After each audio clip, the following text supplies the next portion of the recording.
Well, we are just a couple of weeks into the new year, but some of us are already struggling with those New Year's resolutions.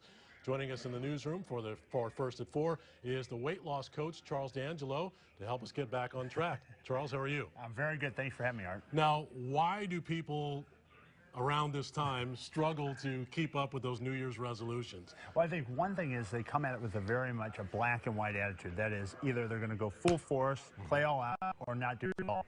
And they go to the gym, they try to do too much too soon. They feel negative ramification from those actions. They start to get sore very quickly because they're not conditioned, or they totally cut everything out of their diet, which is hard for a lot of people without support. And they find themselves feeling deprived, feeling desperate, and then they're back to their old pattern.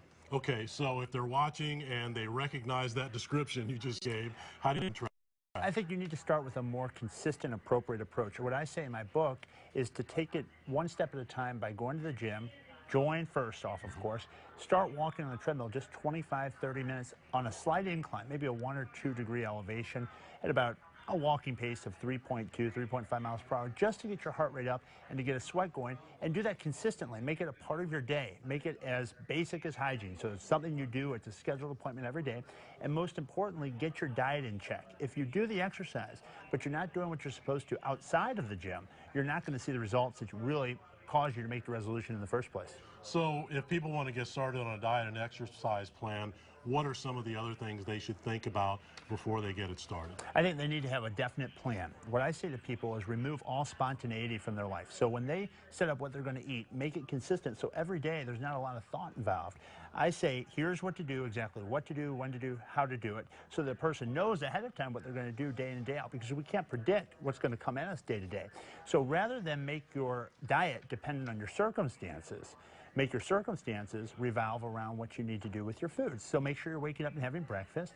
Make sure about 3 hours after that you have a snack. Make sure lunch is consistent throughout the day and throughout the week, because if you're not making certain that you're eating every couple hours, you're making yourself very vulnerable to hunger, and you're not going to have the energy you need in the gym to really nourish your body so that after you do the workouts, you're repairing the way that you should. What about packing your own lunch versus depending on the whims of machines and restaurants? Where you can take control, I always say. So that if you're in an environment, an office environment, and day-to-day people are bringing things in that you know are not going to be part of your plan, go ahead and pack a lunch, or plan ahead. Stop at a Subway in the morning, pick up your lunch ahead of time so that you have what you need there. Again, the exercise alone isn't going to do it, nor is the diet alone going to do it. You have to have the mindset in place, because if you're depending on whatever's around you to determine the outcome, you're going to find yourself in a very much a victim state rather than really designing where you want to go in the future. And what about finding a partner?